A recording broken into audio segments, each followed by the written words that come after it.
మొదటి రాజుల గ్రంథము 17వ అధ్యాయము హమ్మింగ్ తీసిన 14-15 వచనాలు.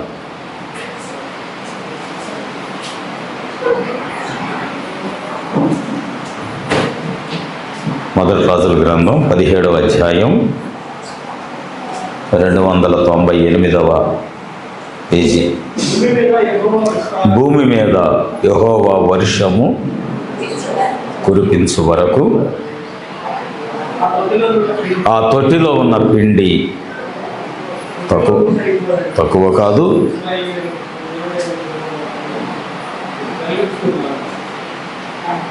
పదిహేను వచనం.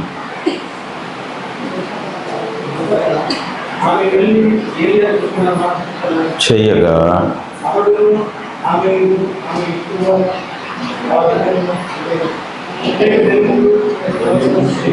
వచ్చిరి. మరొకసారి ఆ లేఖనాన్ని నేను చదవటానికి ఇష్టపడుచున్నాను. మరొకసారి చదువుకుందాము లేఖనాన్ని. భూమి మీద యెహోవా వర్షము కురిపించు వరకు ఆ తొట్టిలో ఉన్న పిండి తక్కువ కాదు, బుడ్డిలో నూనె అయిపోదని ఇశ్రాయేలు దేవుడైన యెహోవా సెలవిచ్చి ఉన్నాడు అనెను. అంతటా ఆమె వెళ్ళి ఏలియా చెప్పిన మాట చొప్పున చేయగా, మరొకసారి, అంతటా ఆమె వెళ్ళి ఏలియా చెప్పిన మాట చొప్పున చేయగా అతడును ఆమెయు ఆమె ఇంటి వారును అనేక దినములు భోజనము చేయించు వచ్చిరి. దేవునికి మహిమ కలుగును గాక. హల్లెలూయా. దిగులు నేను ఓడిపోనయా, నేను కుమిలిపోనయా, నీవు నాతో ఉండగా. నీ ఇంట్లో ఏముంది? ధైర్యంగా చెప్పగలగాలి. నూనె కొండ ఉందయ్యా. ఏలి అడుగుతున్నా, నీ ఇంట్లో ఏముంది? కొద్దిగా పిండి, కొద్దిగా నూనె. నీ ఇంట్లో ఏముంది? నా ఇంట్లో క్రీస్తున్నాడయ్యా. చెప్పాల్సింది ఇదేనా సాక్ష్యము? ఆమేన్. ఎలీషా అన్నాడు, కొద్దిగా పిండి తీసుకురా. ప్రవక్త ఆ సందర్భంలోనే చెప్పాడు, అది నలగగొట్టబడిన పిండి, మన కొరకు మరణించిన పిండి. కానీ ఆ పిండిని తీసుకొని విషమున్న నీ కుండలో వేయగానే నీ కుండలో ఉన్న మరణాన్ని విరిచివేసి దాన్ని జీవముగా మార్చాడంట ఆయన. హల్లెలూయా. ఒకవేళ ఈరోజు నీ కుండలో విషం ఉంటే చెప్పేసే దేవునికి, నా చూపులో విషం ఉంది, నా మాటల విషం ఉంది, నా బ్రతుకులో విషం ఉంది, నా కొండలో విషం ఉంది ప్రభువా. నాకు ఆ పిడికెడు పిండి కావాలి. నేను బ్రతకాలి అంటే, నాలో ఉన్న మరణము విరిచివేయబడాలంటే, నాలో ఉన్న లోకాశలు విరిచివేయబడాలి అంటే, నాలో ఉన్నటువంటి చెడ్డ స్వభావము విరిచివేయబడాలంటే నలగగొట్టబడిన ఆ పిండి నాకు కావాలి ప్రభువా. ప్రవక్త ఏం చేశాడు? ఆ గుప్పెడు పిండిని తీసుకొని ఆ మరణములో వేయగానే మరణం ఏమైంది? విరిగిపోయింది. మరణమా నీ ముల్లెక్కడా? మరణమా నీ విజయం ఎక్కడా? మరణపు ముళ్ళు విరిచువాడు నీ జీవితంలోకి వచ్చాడు, నీ కొండలోకి వచ్చాడు, నీ విషయంలోకి వచ్చాడు, నీ బ్రతుకులోకి వచ్చి ఆ మరణపు ముళ్ళును విరిచి నీకు జీవాన్ని తీసుకొచ్చాడు. ప్రవక్త అన్నాడు, ఇప్పుడు తినండి, ఇక ఈ కుటుంబంలో మరణం లేదు, ఈమెలో మరణము లేదు, ఈ విశ్వాసిలో ఇక కుళ్ళు స్వభావము, అసూయ, ద్వేషములు, మన జో చెప్పాడు కదా ఫస్ట్ గురువారం, అసూయ, ద్వేషము, కక్షలు ఇక ఈ కొండలో లేవు. దేవుడు దాన్ని జీవంగా మార్చాడు. ఈరోజు జీవనానికి నీవు సాక్షి. ఆమేన్. ఇప్పుడు నీ చర్యకు, నీకు వచ్చిన కష్టాలకు ప్రతి చర్య ఏమిటి అని ఆలోచన చేస్తే దేవుని కొరకు ఒక సాక్షిగా నిలబడటం. ఎంతమంది అలా సాక్షిగా, అయ్యా ఆ కొండను నేనే, అదే సమయంలో దేవునికి సాక్షిని కూడా నేనే. నాలో ఉన్న మరణము, నాలో ఉన్న ద్వేషము, కుళ్ళు, కుతంత్రాలు అన్ని దేవుడు విరిచివేశాడయ్యా. ఇప్పుడు నా హృదయంలో ఏమీ లేదు. దేవుడు నన్ను బాగు చేశాడు. ఇప్పుడు దేవుని కొరకు నేను ఒక సాక్షిని. ఎలీషా అన్నాడు, ఇప్పుడు వడ్డించుకొని తినండి, ఇందులో మరణం లేదు. ఆ వ్యక్తిని నేనే ఎందుకు అవ్వకూడదు? ఆ వ్యక్తిని నీవే ఎందుకు అవ్వకూడదు? దేవుడి ఈ మాటలు దీవించును గాక. ఒక చిన్న కోరస్ మనం పాడుకొని మనము వాక్యంలోకి వెళ్దాము. దేవుడు మాట్లాడాలని ఎంతమంది ఇష్టపడుతున్నారు? సహజంగా కుటుంబాల్లో కానీ వ్యక్తిగత జీవితంలో కానీ ఏదైనా ఒక శోధన వచ్చినప్పుడు మనముగా విడిపించబడలేనప్పుడు, లేదా మనముగా కృంగిపోతూ లెగలేని పరిస్థితులు వచ్చినప్పుడు, మన హృదయంలో చిన్న ఆశ ఉంటుంది. లేకపోతే అప్పుల పాలైపోయినప్పుడు, కష్టాల పాలైపోయినప్పుడు మనకు అనిపిస్తుంది, ఎవరైనా మా కుటుంబాల్లో పలానా వాళ్ళు గొప్పవాళ్ళుగా ఉన్నారు, మా వాళ్ళు పలానా దేశంలో ఉన్నారు, లేకపోతే మా కుటుంబాల్లో మా రక్త సంబంధి ఒకడు మంచి స్థితిలో ఉన్నాడు, కనీసం వాళ్ళకైనా దేవుడు జ్ఞాపకం చేసి మాకు సహాయం చేసేలాగా చేయొచ్చు కదా అని హృదయంలో ఒక చిన్న ఆశ కలుగుతూ ఉంటుంది ప్రతి మనిషికి. ఆమేన్. కానీ ఈ రోజున నేనేమంటానంటే, ఆశను మనుషుల మీద పెట్టకుండా మీరు దేవుని మీద పెట్టగలిగితే, మనుషులు సహాయం చేయకపోవచ్చు కానీ దేవుడైతే ఖచ్చితంగా సహాయం చేస్తాడు. హల్లెలూయా. ఏ పాటిదాననయ్యా నన్నెంతగా హెచ్చించుటకు, నేనెంతటి వాడనయ్యా నాపై కృప చూపుటకు. నే పాటి వాడనయ్యా నన్నెంతగా హెచ్చించుటకు, నేనెంతటి దాననయ్యా నాపై నా దోషము భరించి, నా పాపము క్షమించి, నన్ను నీలా మార్చుటకు కలువరిలో మరణించి, ప్రేమించే ప్రేమమయుడా నీ ప్రేమకు పరిమితులేవి, కృప చూపు కృపగల దేవా నీ కృపకు సాటి ఏది. ఏ పాటి వాననయ్యా నన్నెంతగా హెచ్చించుటకు, నేనెంతటి వాడనయ్యా నాపై కృప చూపుటకు. ఏ పాటి వాడనయ్యా నన్నెంతగా హెచ్చించుటకు, నేనెంతటి వాడనయ్యా నాపై కృప చూపుటకు. నీ ప్రేమను మరువలే నయ్యా, నీ సాక్షిగా బ్రతికేసయ్యా, నేనొందిన నీ కృపను ప్రకటింతును బ్రతుకంతా. నీ ప్రేమను మరువలే నయ్యా, నీ సాక్షిగా బ్రతికేదనే సయ్యా,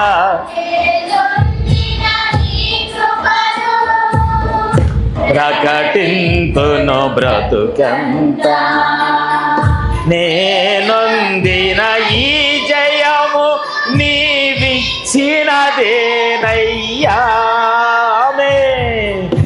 నీవిచ్చిన జీవముకై స్తోత్రము యేసయ్యా.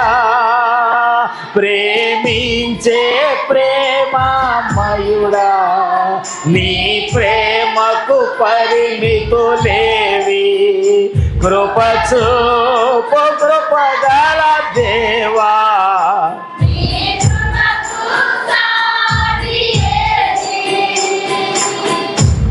ఏ పాటి వాడనయ్యా నన్నింతగా హెచ్చించుటకు, నేనెంతటి దాననయ్యా నాపై కృప చూపుటకు. ఏ పాటి వాడనయ్యా నన్నెంతగా హెచ్చించుటకు నేనెంతటి వాడనయ్యా, నాపై కృప చూపు. హల్లెలూయా, హల్లెలూయా, హల్లెలూయా.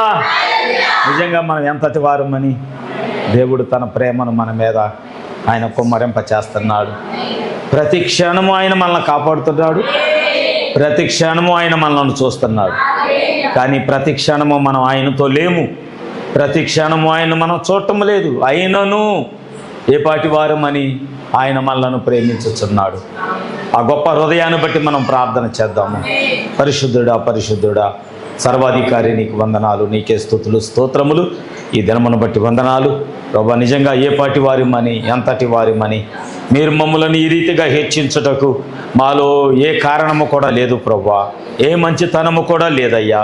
ప్రతి క్షణము ప్రతి గడియ మమ్మలను రక్షించుచున్న దేవుడుగా నువ్వు ఉండినప్పటికీ మేము ప్రతి క్షణము నీతో మేము లేనివారిగానే ఉన్నాము నాయన దేవా. కానీ నీ ప్రేమ మమ్ములను రక్షిస్తూ కాపాడుతూ ఈ దినమందు సజీవులుగా ఈ నెలంతా కూడా ప్రతి ప్రార్థన కూడికలో తోడుగా ఉండి మాతో మాట్లాడావు. మధ్యవారం ప్రార్థనలో నీ బిడ్డలను నిలబెట్టుకొని అయ్యా నువ్వు మాట్లాడిన దేవుడిగా ఉన్నావు. మమ్మల్ని బలపరచండి అయ్యా. చదవబడిన లేఖనము గాయపడిన హస్తాలకు అప్పగిస్తున్నాను. మీరే మాతో మాట్లాడి నీ నామమునకే మహిమ ఘనత ప్రభావాలు మీరు పొందుకోమని ప్రభువైన యేసుక్రీస్తు నామములో ప్రార్థించి అడిగి వేడుకొంచున్నాము తండ్రి, ఆమేన్. దయచేసి కూర్చుందామండి అందరము.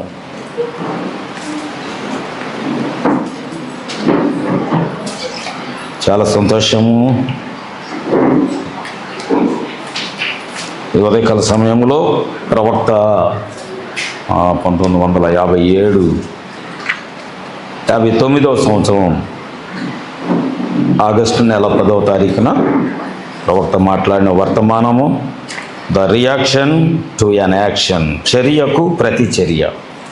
ఈ వర్తమానము దేవుడు మనకి మాట్లాడబోతున్నప్పుడు కొన్ని కొత్త విషయాలు కూడా మనల్ని కలుసుకోబోతున్నాయి.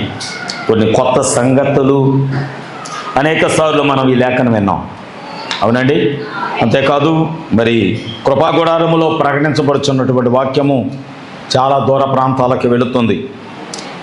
మరి ఎప్పుడు ఆదివారం అవ్వగానే ఎప్పుడు వాక్యం వస్తుందా అని ఎదురు చూసే మా బంధువులు కూడా చాలామంది ఉన్నారు. మరి వారందరిని బట్టి నేను దేవునికి వందనాలు చెల్లిస్తున్నాను. ఈ వాక్యాన్ని వింటూ మరి అమ్మకి మెసేజ్లు పెడుతున్నారు. మేము చాలా ఆశీర్వదించబడుతున్నాం. చాలా అద్భుతంగా దేవుడు వాక్యం ద్వారా మాతో మాట్లాడుతున్నాడు. దేవుడు మరి తమ్ముడిని బాగా వాడుకుంటున్నాడని కొంతమంది మా అక్కలు వర్తమానాలు అమ్మకు పంపుతున్నారు. మన అమ్మ సాక్ష్యం చెప్పుకున్నది, దాన్ని బట్టి దేవునికి వందనాలు. మరి అలాగే ఇంకా నేను మొన్న చెప్పి ఉన్నాను ఆదివారము, నేను నా ఒకటే ఆశ, రాహాబు వలె నేను కూడా నా అన్నవారందరూ ఈ గడియ యొక్క ఆ గురుతు కిందకి రావాలని నేను కోరుకుంటున్నాను. ఆమేన్. అతి ఆలోచన మీరు కూడా కలిగి ఉంటే బాగుంటుందని నేను అనుకుంటున్నాను. దేవునికి మహిమ కలుగును గాక. ఈ రోజున చదవబడిన లేఖనము మనకే కాదు, మరి ఈ యొక్క యూట్యూబ్లో వాక్యం వింటున్న వారికి కూడా, వారి కుటుంబాలకు కూడా దేవుడు ఆశీర్వాదకరంగా ఈ వర్తమానాన్ని మార్చాలని, వారికి కూడా ఆత్మ సంబంధమైన ఒక చక్కటి ఆలోచన దేవుడు వారికి కలగ చేయాలని, వాక్యం వింటున్న ప్రతి వారికి దేవుడు తన ఆత్మతో నింపాలని నేను కోరుకుంటున్నాను. ఆమేన్. ఈ లేఖనాన్ని మనం కొన్ని వందల సార్లు ఈ లేఖనం దేవుడు మనతో మాట్లాడి ఉన్నాడు. ఇక్కడ మనకి ఒకటి దైవజనుడు ప్రవక్త కనబడతాడు, రెండవది సంఘము కనబడుతుంది. ఒక పేద సంఘము కనబడుతుంది. అది కూడా పెద్ద సంఘము కాదు, చాలా చిన్న సంఘం. ఇద్దరు ఉన్న సంఘం, తల్లి కుమారుడు. వాళ్ళు యవ్వన కాలంలోనే ఉన్నప్పటికీ కూడా మరి తన భర్తను కోల్పోవటాన్ని బట్టి ఆమె కృంగిపోయిన స్థితిలో, అంతేకాదు ఆమె కలిగి ఉన్నటువంటి కుమారుడు కూడా యవ్వన కాలంలోకి వచ్చేటటువంటి స్థితిలోనే ఉన్నటువంటి ఆ సమయంలో వారు జీవించుచున్నటువంటి కాలములో దేవుడు ప్రవక్త అయినటువంటి ఏలియాను భూమి మీదకు పంపించాడు. ఆమె చెప్పగలుగుతారా? హల్లెలూయా. ఇది ఏలియా యొక్క మొదటి రాకడ. ఒకవేళ చాలామందికి డౌట్ రావచ్చు, ఏలియా మొదటి రాకడ ఏమిటి? అంటే ఏలియా 2 సార్లు వస్తాడా, 3 సార్లు వస్తాడా, 4 సార్లు వస్తాడా అంటే ఖచ్చితంగా 5 సార్లు వస్తాడు ఆయన. ఆమేన్. వాక్య ప్రకారము ఏలియా 5 సార్లు భూమి మీదకి రావలసి ఉంది. ఇది మొదటి ఏలియా యొక్క మొదటి రాకడ. ఎందుకంటే కొంతమందికి సంఘశాఖలో ఉన్నటువంటి వారి వాక్యం వింటున్నారు కనుక వారికి కూడా క్లియర్గా అర్థమవటానికి నేను వాళ్ళని ఉద్దేశించి కూడా నేను వాక్యాన్ని చెప్తున్నా. ఇళ్లలో కూర్చొని వాక్యం వింటున్న వారికి కూడా ఈ లేఖనము పరిపూర్ణంగా వాళ్ళ హృదయాలు తెరవబడాలని కూడా ఈ లేఖనాన్ని నేను బోధిస్తూ ఉన్నాను. దేవుడు మనతో మాట్లాడబోతున్నాడు. ఆ కాలంలో దేవుడు ఏలియాని ఏం చేశాడంటే అరణ్యములో నుంచి బయటకు తీసుకొచ్చాడు. అరణ్యములో ఏం తిన్నాడు ఏమో, ఏం తిన్నాడు, గడ్డి తిన్నాడేమో, లేకపోతే చెట్ల ఫలాలు తిన్నాడేమో, తేనె తిన్నాడేమో, లేకపోతే పాములు కాల్చుకొని తిన్నాడేమో, లేకపోతే అక్కడ ఉన్నటువంటి జంతువులను చంపి తిన్నాడేమో, లేకపోతే తేనె పట్టులు తిన్నాడేమో తెలియదు. కానీ దేవుడు వృద్ధాప్యం వచ్చే వరకు కూడా దేవుడు ఏలియాను అరణ్యములో పోషిస్తూనే ఉన్నాడు. ఆమేన్. నేను దీనికి ఒక మాట చెప్పాలి. ఏమిటా మాట అంటే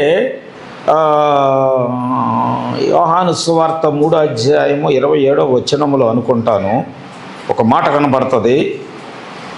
3వ అధ్యాయము 27వ.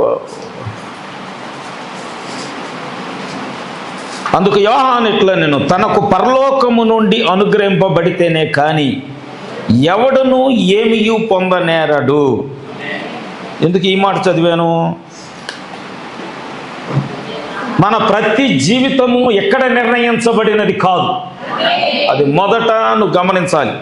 ఈరోజు నువ్వు ఎక్కడ ఉన్నావంటే, లేదా ఈరోజు ఎక్కడ నువ్వు వాక్యం వింటున్నావంటే ఇది ముందుగానే పరలోకములో నిర్ణయించబడింది. ఆమేన్. మరి పరలోకములో నిర్ణయించబడినటువంటి వాటిని దేవుడు విడిచిపెడతాడా? విడిచిపెట్టడు. అందుకనే యాక్చువల్గా ఈరోజు నేను ఏం చెబుదాం అనుకున్నానంటే, అసలు లేఖనము నేను సిద్ధపరచుకున్న లేఖనం ఏంటంటే జీవగ్రంథము, గొర్రెపిల్ల జీవగ్రంథం. ఈ 2 విషయాల గురించి నేను మాట్లాడదాం అనుకున్నా. ఎందులో నీ పేరు ఉండాలి? జీవగ్రంథంలోనా, గొర్రెపిల్ల జీవగ్రంథంలోనా? ఎక్కడ నీ పేరు ఉండాలి? ఎక్కడ నీ పేరుంటే నీవు నిత్యత్వములో ఉంటావు అనే దాని గురించి నేను మాట్లాడదామని 2 రోజులు నేను దేవుని యొక్క వాక్యాన్ని పరిశీలన చేస్తూనే ఉన్నా. కానీ సడన్గా దేవుడు మొన్న రాత్రి నాకు వర్తమానం మార్చేశాడు. వర్తమానం మార్చేసి దేవుని చిత్తమైతే వచ్చే ఆదివారము ప్రార్థన చేయండి, ప్రభా మాకు ఒక బలమైన శ్రేష్టమైన వాక్యం కావాలి, నా పేరు నేను అక్కడ చూసుకోవాలి.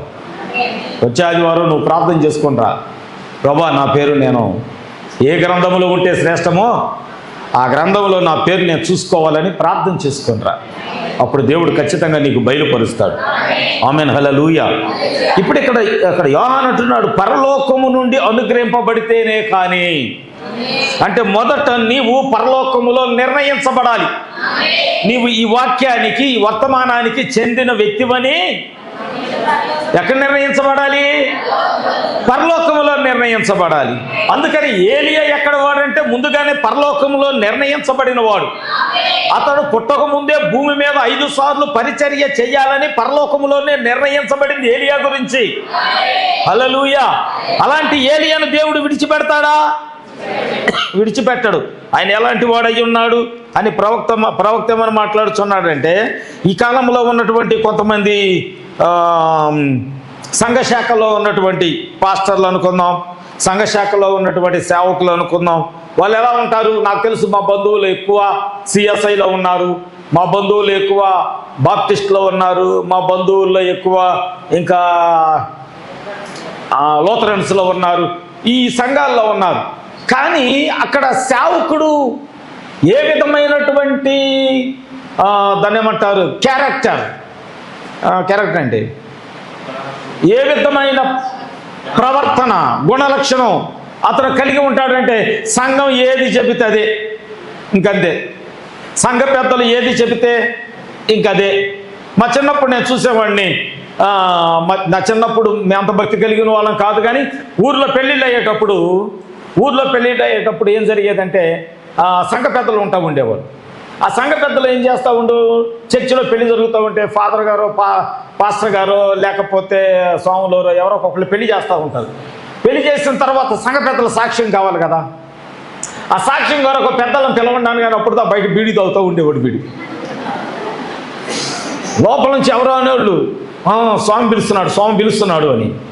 స్వామి పిలుస్తున్నాడు అనగానే ఈ బీడి ఏం చేసేవాడు, కాళ్ళ కింద నలిపేసి నోటికి తువ్వాలు అడ్డం పెట్టుకొని లోపలికి వెళ్ళేవాడు. ఫాదర్ చూసి అని బీడీలు తాగేవా అనేవాడు. ఇటు తలకాయ దించుకునేవాడు. పాపం తిట్టుకునే ఉంటాడు. అంటే ఏంటి అక్కడ, ఈ సంఘ పెద్దలు కానీ సంఘము కానీ ఏది చెబితే అదే చేయాలి. పాస్టర్ కానీ ఫాదర్ కానీ ఎవరైనా కానీ, అవునా? అది సంఘ శాఖల యొక్క స్వభావం. వారు తమ యొక్క దాన్ని ఏమంటారు, సంఘము యొక్క ప్రతి హక్కుకి వాళ్ళు ఏం చేస్తారంటే తల ఉంచుతూ ఉంటారు. ఆమేన్. కానీ ఇక్కడ ఏలియా అని ఒక ఆయన వచ్చాడు. ఈ పొగ త్రాగటం ఆయనకి ఇష్టం ఉండదు. సంఘములో దేవుని పెత్తనము తప్ప మనుషుల పెత్తనం కానీ సంఘ పెద్దల పెత్తనం కానీ ఉండటానికి ఇష్టపడ్డాడు. ఆమేన్. దీనన్నిటికీ కూడా వ్యతిరేకంగా ఉన్నటువంటి వాడు ఆయన. ఎలాంటి ప్రభావాలకి లొంగిపోయేటటువంటి స్వభావం కలిగిన ప్రవక్త కాడు. ఆమేన్. హల్లెలూయా. అప్పుడు దేవుడు ఏమనుకున్నాడంటే, ఇతన్ని అరణ్యములో నుంచి తీసుకొచ్చి ఒక రాజ్యములోకి పంపించి దేవుడు ఏదైతే ఆ రాజ్యములో చేయబోతున్నాడో దాన్ని ఈ ప్రవక్త ద్వారా దేవుడు పలికించాలనుకున్నాడు. దేవుడు ఒక మాట చెప్పాడు, నువ్వు వెళ్ళి ఒక వాక్యాన్ని యెహోవా ఎలాగో సెలవిచ్చుచున్నాడని ప్రకటించు. ఏమిటా లేఖనము? 3.5 సంవత్సరాలు భూమి మీద చెప్పాలి. మిగిలింది మీరు మనసు అయినాను కురవనే. ఇంకా మాట చెప్పాడు. మాట చెప్పగానే దేవుడు విడిచిపెడతాడా? ఎందుకని ఇతను పరలోకములో నుంచి పంపబడిన వాడు. ఏలియా గురించి పరలోకములోనే నిర్ణయించబడింది. కాబట్టి ఇప్పుడు దేవుడు ఏమనుకున్నాడంటే, ఇతను ఎక్కడ కాదు ఉంచాల్సింది, ఏదన్నా ఒక పర్వతం దగ్గరికి మరలా తీసుకొని వెళ్దాం, ఒక ప్రవహించుచున్న ఒక నది యొద్దకు తీసుకొని వెళ్దాం అని వెంటనే దేవుడు ఏం చేశాడంటే ఏలియాతో మాట్లాడాడు. ఏలియా, నువ్వు వాక్యం చెప్పడం అయిపోయిందా? నీ పరిచర్య అయిపోయిందా? ప్రభా, నువ్వు ఏదైతే చెప్పమన్నావో అది నేను. ఇది కదా నిజమైన సేవకుడి యొక్క గుణలక్షణం. నిజమైన సేవకుడి యొక్క క్యారెక్టర్ ఇదేనా? వాక్యములో ఉన్నది ఉన్నట్లుగా చెప్పటమేనా ఒక నిజమైన సేవకుడి యొక్క గుణలక్షణం? ఆమేన్ చెప్తారా? హల్లెలూయా. సంఘము యొక్క గుణలక్షణం కూడా అదే కదా, వాక్యమునకు లోబడటమే కదా. హల్లెలూయా. మనుషుల మాటలను బట్టి వాళ్ళు అయ్యగారు వాళ్ళు అలా అంటున్నారు, వాళ్ళ సంఘం ఎలా ఉంటున్నారు, వాళ్ళ సంఘములో ఎలాగ జీవిస్తున్నారు, వాళ్ళ సంఘములో ఎలాగ వస్త్రాలు వేసుకుంటున్నారు, వాళ్ళ సంఘములో ఎలాగా అలంకరణ చేసుకుంటున్నారు. నేనేమంటానంటే, ఒకవేళ వాళ్ళు ఇంకా పరలోకములో నిర్ణయించబడలేదేమో. కొద్దిమంది ఆమె చెప్పగలిగారు.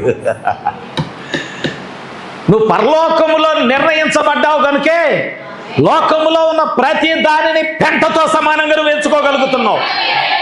ఆమేన్, ఆమేన్, ఆమేన్. హల్లెలూయా. అలంకరణ చూడగానే నీకు అసహ్యం అనిపిస్తుంది. ఏమైంది వీళ్ళకి ఇలా తగిలించుకున్నారు దెయ్యాల్లాగా నీకు అనిపిస్తుంది. వాళ్ళు పొట్టి వస్త్రాలు ధరించగానే నీకు అనిపిస్తుంది, ఏమైంది వీళ్ళకి, ఎందుకు ఇలాగా తమ శరీరాన్ని ఇతరులకి ఎలా చూపించుకుంటున్నారు అంటే, ఇప్పుడు నీలో ఏముంది? దేవుని వాక్యపు ఆత్మ.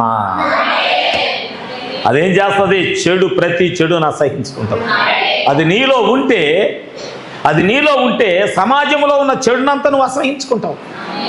సమాజంలో, సంఘములో, లేకపోతే వేరే సంఘ శాఖల్లో ఉన్నటువంటి ప్రజలు చేస్తున్న అలంకరణ, వస్త్రధారణ యెజబేలు వలే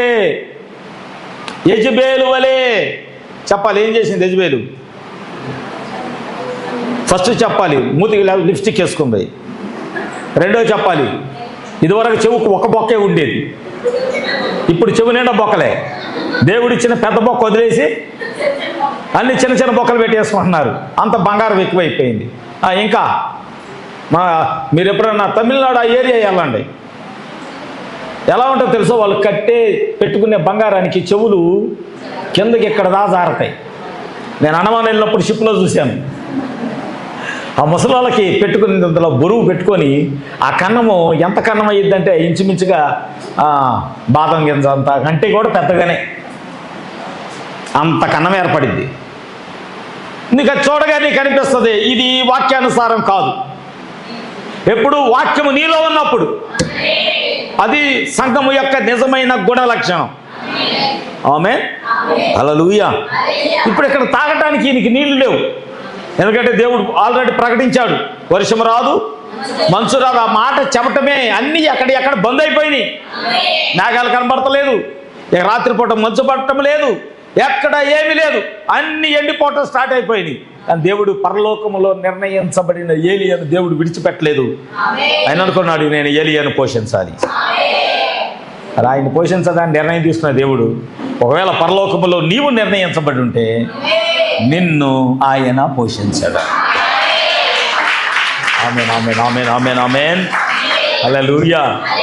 ఎందుకని ఆయన నిన్న నేడు యుగయుగాలు అంటే మారని దేవుడుగా ఉన్నాడు. ఆయన ఎలా ఉన్నాడు? ఆయన మారని దేవుడు. రైట్, అయిపోయిందా? సరే, ఆయన ఏం చేశాడు? వెంటనే చెప్పాడు. ఏమని చెప్పాడు? ఇక్కడ ప్రవక్త ఒక మాట మాట్లాడాడు. ఆ మాట నాకు చాలా ఇష్టం అనిపించింది, దాన్ని నేను మీకు తెలియచేస్తాను. పరిశుద్ధాత్మ యొక్క క్రియ ఎలా ఉంటుంది అని ఆలోచన చేస్తే, మనం తిరిగి జన్మించినప్పుడు మనము పరలోకానికి చెందిన వారం అవుతాం. నువ్వు పరలోకానికి చెందిన వ్యక్తివి అని చెప్పడానికి రుజువు ఏంటంటే, you must repentance, you must burn again. నువ్వు తిరిగి జన్మించాలి. నువ్వు మారు మనసు పొంది నువ్వు తిరిగి జన్మిస్తే అప్పుడు నువ్వు పరలోకానికి చెందిన వ్యక్తి అవుతావు. ఆమేన్. పరలోక దేవుని యొక్క రాజ్యానికి చెందిన పౌరులముగా, పౌరసత్వం కలిగిన వారిగా నీ తిరిగి జన్మించిన జన్మ నిన్ను పరలోక రాజ్యానికి చెందిన వ్యక్తిగా నిన్ను మార్చిద్ది. ఆమేన్. హల్లెలూయా. అప్పుడు పరిశుద్ధాత్ముడు నీలోకి రాగానే ఆ పరిశుద్ధాత్ముడు ఏం చేస్తాడంటే, మొదట నువ్వు ఏ దేశానికి చెందిన వ్యక్తివో నీకు తెలియజేస్తూ ఉంటుంది నీ ఆత్మ. నువ్వు అనుకుంటావు, నేను ఈ దేశానికి చెందిన వ్యక్తిని కాదు, నేను ఈ భూమికి చెందిన వ్యక్తిని కాదు, నా రాజ్యము పరలోక రాజ్యము. ఆమేన్. పరలోక రాజ్యము, పరలోకమందున్నాడు నా తండ్రి, నా దేవుడు పరలోకమందున్నాడు, నా రాజ్యము ఇక్కడికి చెందింది కాదు అని నీలో ఉన్న పరిశుద్ధాత్ముడు అంట నీవు పరలోకపు వ్యక్తి వలె ప్రవర్తించేలాగా చేస్తాడంట. ఆమేన్. పరిశుద్ధాత్ముడు నీలో ఉంటే ఏ వ్యక్తిలాగా? పరలోకానికి చెందిన వ్యక్తి వలె, నేను పరలోకపు వాసిని అని ప్రవర్తించేటట్లుగా అది నిన్ను చేస్తుందంట. నేను ఎప్పుడు పరలోకాన్నే చూస్తాను అని ఆలోచన కలగజేస్తుందంట. ఎప్పుడు పరలోకము గురించే ఆలోచించే వ్యక్తిగా నీలో ఉన్న పరిశుద్ధాత్మ నిన్ను తయారు చేస్తూ ఉంటుంది. ఆమేన్. నువ్వు ఎక్కడన్నా ఉండు, నీలో పరిశుద్ధాత్మ ఉంటే, నాకు చెప్తా ఉంటే వెంటనే నాకు దేవుడు ఎస్తేరుని జ్ఞాపకం చేశాడు. ఆమె ఎంత పరిశుద్ధురాలు యూదులలో? చెప్పండి, తలపైకి ఎత్తండి. ఆమె ఎంత పరిశుద్ధురాలు, ఎంత యథార్థవంతురాలు, ఎంత భక్తిపరురాలు. ఆమేన్. నిజముగా ఆమెను బలవంతంగా రాజ్యములోకి లాక్కెళ్ళిపోయినా, రాజు వివాహం చేసుకున్నా, ఆమె తనలో ఉన్న పరిశుద్ధతను విడిచిపెట్టలేదు. ఆమె ఉన్నది ఆశ్వరోషు రాజు యొక్క రాజ్యములోనే, రాణిగానే. రాజు దేవుని బిడ్డ కాదు. ఆమేన్. రాజు అన్యుడే. నేను చాలాసార్లు చెప్తాను, పిల్లలకి వివాహాలు అయిన తర్వాత ఇక్కడ కనబడతారు, తర్వాత మరి ఇక్కడ ఉన్నటువంటి వాక్యాన్ని అంతా విడిచిపెడతారు. తల్లిదండ్రులు అంటారమ్మా, నువ్వు అక్కడికి వెళ్ళిపోయావు కదా, వాళ్ళు ఏం చెప్తే చెయ్యమ్మా, ఈ చెత్త మాటలు చెప్పి పంపిస్తారు. నువ్వు ఈ ఇంటి దానివి కాదు, ఎక్కడున్నంతకాలం అంటే నువ్వు పరిశుద్ధంగా ఉన్నావు, హ్యాపీగా ఉన్నావు, వాక్యం తెలిసింది. మరి అక్కడికి వెళ్ళిన తర్వాత నేను ఆర్సము తీసుకెళ్తే ఆర్సము వెళ్ళు, ఏంటిది సిఎస్ఐ తీసుకెళ్తే సిఎస్ఐకి వెళ్ళు, నేను ఏ సంఘానికి తీసుకెళ్తే నువ్వు అక్కడికి చెందిన వ్యక్తివే, నువ్వు నీ ఇష్టం. వాళ్ళు నిన్ను ఒకవేళ ఎక్కడన్నా తీసుకెళ్ళి కొరడాలతో కొట్టుకోమంటే కొట్టుకో, యాప్మాండ్లు ఎగరేసి పైకి కింద దూకమన్నా దూకే, నువ్వు మాకు సంబంధించిన వ్యక్తివి కాదు అని చెప్పి అన్ని అప్పగింతలు ఇచ్చి పంపిస్తారు. మరి ఎస్తేరు ఎక్కడుంది? దేవుని రాజ్యంలో ఉందా? ఒక అన్యుడు, వాక్యం తెలియదు, దేవుడు అంటే తెలియదు, ప్రార్థన అంటే తెలియదు, భక్తి అంటే తెలియదు, అబ్రహాము తెలియదు, విశ్వాసం అంటే తెలియదు, కనీసం రాహాబుకి తెలిసిన విషయాలు కూడా అహష్వేరోషుకు తెలియదు. రాహాబు తెలిసిన విషయాలు కూడా ఆ రాజ్యంలో ఉన్న వారికి తెలియదు. కానీ అక్కడ యూదులు ఉన్నారు. అబ్రహాము దేవుణ్ణి ఎరిగిన వారు, మోషే దేవుణ్ణి ఎరిగిన వారు, యెహోషువ దేవుణ్ణి ఎరిగిన వారు. హల్లెలూయా. యూదులంట దేవుణ్ణి తప్ప ఎవరిని ప్రభువా అని పిలవరు. ఆమేన్. యూదులు దేవుణ్ణి తప్ప ఎవరిని ప్రభువా అని పిలవరు. వాడికి ఎందుకు కోపం వచ్చింది? ఆడెవడో అగాగీయుడు హామానుకి ఎందుకు కోపం వచ్చింది? నమస్కారం పెడతలేదు వీడు. రోడ్డు మీద వస్తుంటే వీడు కనీసం లేచి దండం పెడతలేదు నాకు. నేను గుర్రం మీద వస్తుంటే కనీసం లేచి తలదించుకొని ఉండటం లేదు వీడు. యూదుడు అన్నిటికీ తల ఉంచాడు, దేవుడికి తప్ప. ఒక క్రైస్తవుడు అలాగ ఉండాలి. లోకాశలకి తల్లిదండ్రులు చెప్తారు అమ్మాయి ఇష్టమని, కానీ నువ్వు అనుకోవాలి నేను ఎస్తేరు వలె ఉంటా. అహష్వేరోషు ఇంటిలో ఉన్నా నేను నా దేవుని విడిచిపెట్టను, వాక్యాన్ని విడిచిపెట్టను, వర్తమానాన్ని విడిచిపెట్టను, ఏలియాను విడిచిపెట్టను. ఆమేన్. ఇది నీ కుటుంబంలో నీలో ఉండాల్సిన స్వభావం. ఆమేన్. ఆమె ఏం చేస్తుంది? శ్రమ రాగానే ఉపవాసం ఉండి యూదుల కొరకు ప్రార్థన చేసింది. తనతో పాటు తనతో ఉన్న చెలికత్తెలు ప్రార్థన చేయమని చెప్పింది. ఆమేన్. ఇంకా తనతో పాటు తన యూదులుగా చెప్పింది, మీరు కూడా ఉపవాసం ఉండి ప్రార్థన చేయండి, నేను కూడా ఉపవాసం ఉండి ప్రార్థన చేస్తా, దేవుడి శిక్షను మన యూదుల మీద నుంచి దేవుడు తప్పించును గాక. ఎస్తేరు ప్రార్థన, ఎస్తేరులో ఉన్న పరిశుద్ధాత్మ ఆమెను ఎంత పరిశుద్ధంగా ఉంచింది? ఆమె ఎంత పరిశుద్ధంగా ఉంచింది? పౌలు శీలలు వెళ్ళారు వాక్యం చెప్పడానికి. ఇప్పుడు వాళ్ళు పరిశుద్ధులు. ఆమేన్. హల్లెలూయా. వాళ్ళు పరిశుద్ధులు. దేవుని యొక్క వాక్యాన్ని చెప్పడానికి వెళితే ప్రజలు ఏమన్నారో తెలుసా? భూమిని తలకిందులు చేయి వారు వచ్చారు. ఆమేన్. భూమిని తలకిందులు చేయి వారు వచ్చారు. నిజంగా పౌలు శీలలు అలా చేయగలుగుతారా? కానీ వారిలో ఉన్న పరిశుద్ధాత్మ వారిని దేవుని కొరకు దేవుని దూతలని చెప్పబడే సాక్ష్యంలో తీసుకొచ్చింది వారిలో ఉన్న పరిశుద్ధాత్మ. హల్లెలూయా. ఈరోజు నీలో అదే పరిశుద్ధాత్ముడు ఉంటే నీ స్వభావాన్ని మారుస్తాడు, నీ చూపును మారుస్తాడు, నీ నడకను మారుస్తాడు, నీ ప్రవర్తన మారుస్తాడు, నీ జీవితాన్ని మారుస్తాడు. ఆమేన్. అందుకే ఈ రోజున మనం ఏం కలిగి ఉండాలంటే పరిశుద్ధాత్మ యొక్క బాప్తిస్మాన్ని మనం కలిగి ఉండాలి. ఆమేన్. పరిశుద్ధాత్ముడిని మనం కలిగి ఉండాలి. అది నీ స్వభావాన్ని మార్చిద్ది, నీకు తెలియజేస్తూ ఉంటుంది. ఎప్పటికప్పుడు ప్రభు వస్తాడు, నేను ఆయన కలుసుకోవాలి, నేను ఆ రాజ్యానికి చెందిన వ్యక్తిని కదా, నేను ఎక్కడ వ్యక్తిని కాదు కదా అని ఎల్లప్పుడూ కూడా పరిశుద్ధాత్ముడు నీలో ఉన్నటువంటి స్వభావాన్ని ఏం చేస్తాడంటే దేవుని రాజ్యం వైపు తిప్పటం ప్రారంభిస్తాడు. హల్లెలూయా, హల్లెలూయా, హల్లెలూయా.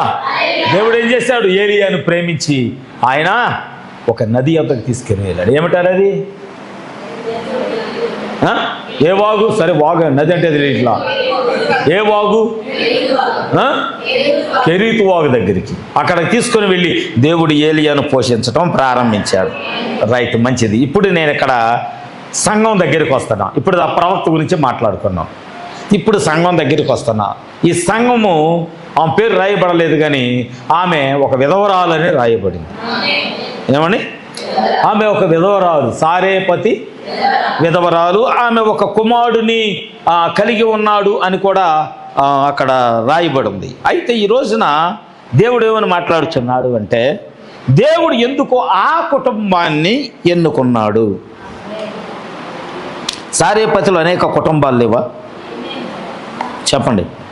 సారేపతిలో అనేక కుటుంబాలు లేవా? ఇక్కడ ప్రవక్తకి ఆతిథ్యం ఇవ్వటానికి ఆ కుటుంబము యోగ్యత కలిగినది కాకపోతే దేవుడు సారేపతి కుటుంబాన్ని ఎన్నిక చేసుకునేవాడు కాదు. ఆమేన్.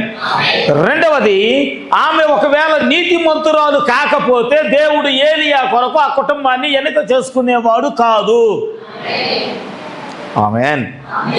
ఇక్కడ ప్రవక్త కొన్ని విషయాలు వాళ్ళ ఇంట్లో జరిగిన సారేపతి ఇంట్లో ఏమేమి జరిగినా ఆ విషయాలు మాట్లాడుతూ ఉన్నాడు. కరువు వచ్చింది, బాగా కరువు వచ్చింది. ఎంత కరువు అంటే కెరీత్ కూడా ఎండిపోయింది, కాకి చచ్చింది. అవునా? ఏలియా కూడా ఆహారం లేదు. కరువు యొక్క ప్రభావము సేవకుడి మీద కూడా పడింది. ఆమెన్. సేవకుడి మీద పడినప్పుడు కుటుంబాల్లో మీద కూడా పడింది కదా. ఆమెన్. రైట్. ఇక్కడ దేవుడు మనతో మాట్లాడుతున్నాడు, చాలా జాగ్రత్తగా విందాం. ఇక్కడ ప్రవక్త ఏమని చెప్తున్నాడంటే, ఆమె ఒక నీతిమంతురాలు, లేదంటే ఆమెను ఎన్నడూ కూడా దేవుడు ఎన్నుకునేవాడు కాదు.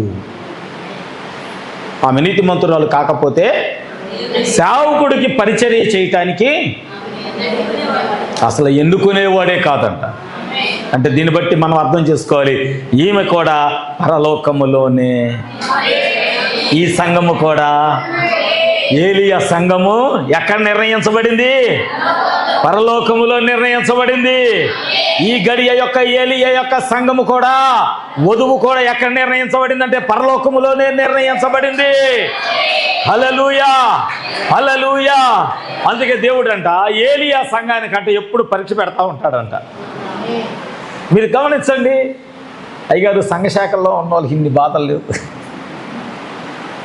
అంటూ ఉంటారు. సంఘశాఖలో ఉన్న వాళ్ళకి ఇన్ని బాధలు లేవు అయ్యగారు, మనకే, మన సంఘంలో ఉన్న వాళ్ళకే బాధలు ఎక్కువ, కష్టాలు ఎక్కువ, కన్నీరు ఎక్కువ. ఏలియా సంఘం అంతే.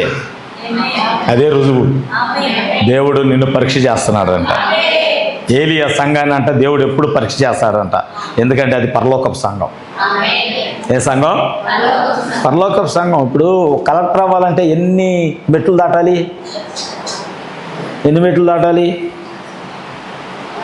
మన ఊరిలో ఒక అతను ఉండేవాడు, వాళ్ళ అమ్మాయి 10th తప్పింది. నా దగ్గరికి వచ్చి అన్నాడు, మా అమ్మాయిని నేను కలెక్టర్ చేయాలన్నా. 10th తప్పితే ఎవరయ్యా అన్నా. మళ్ళీ రాపిస్తా అన్నాడు. నువ్వు రాపించి 100 సార్లు పాస్ చేయించినా అసలు తప్పింది అనే పదమే కలెక్టర్కి క్వాలిఫికేషన్ కాదు, అనర్హత. ఒక్క సబ్జెక్టు పోయి తిరిగి రాసినప్పుడు 100కి 99 మార్కులు వచ్చినా నువ్వు కలెక్టర్ కాలేవు. అయిపోయింది. సరే, 10th తప్పలా పాస్ అయ్యే, ఇంటర్మీడియట్ అయిపోయింది, సెకండ్ ఇయర్కి వచ్చేసరికి ఒక సబ్జెక్ట్ పోయింది. మళ్ళీ వచ్చాడు కలెక్టర్ చేస్తా అని. నేను అన్న అవ్వదు, ఇప్పుడు కూడా అవ్వలేదులే, ఎందుకంటే అవ్వదని నాకు తెలుసు. నువ్వు IAS IPS నాకు వెళ్ళక్కర్లా. నువ్వు ఇక్కడ బేసిక్ పునాదే సరిగ్గా లేకపోతే కలెక్టర్ అవ్వటానికి అంటే ప్రతి మెట్టు ఎంత కరెక్ట్గా వేయాలి చెప్పండి? ప్రతి అడుగు ఎంత కరెక్ట్గా వేయాలి కలెక్టర్ అవ్వాలంటే? మరి ఈ లోకములో ఉన్నటువంటి ఒక కలెక్టర్ IAS పదవికే ప్రతి మెట్టు అంత జాగ్రత్తగా, ప్రతి సబ్జెక్టు 99% రావాలి. నీ జ్ఞానం ఉండాలి. ఇంటర్వ్యూలో కూడా 99% మార్కులు రావాలి. అంతేకాదు నీ ప్రవర్తన, నీ వస్త్రధారణ, నీ హెయిర్ కటింగు. ఇప్పుడు అందరూ వేస్తున్నారు కదా కుర్రోళ్ళందరూ, అలా కాదు. అవునా? చూడండి, అలా కాదు, పిచ్చుగూళ్ళ కాదు.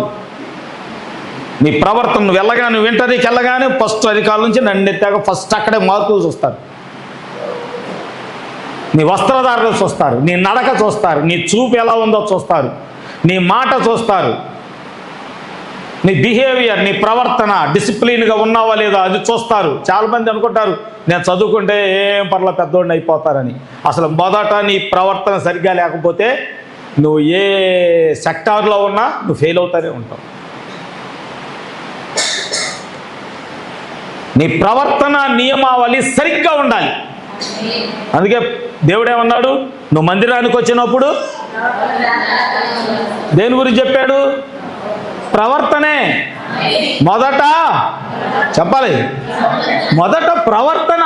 దేవుని సన్నిధికి వచ్చామంటే నువ్వు ఎలాగ ఇక్కడ దేవుడిని మాట్లాడుతున్నాడు, నేను ఆయన ఎదుట చాలా జాగ్రత్తగా ఉండాలనే ఆ భయము, ఆ వణుకు నీలో ఉంటే ఆయన మాట్లాడే ప్రతి లేఖనము నీ చెవుల్లో నుంచి నీ హృదయంలోకి వెళ్ళింది. కొంతమందికి ఆ భయం ఉండదు. వాక్యం మధ్యలో వెళ్ళినా పాస్టర్ గారు, మన సంఘంలో కదా, బయట సంఘాలు చెప్తున్నా,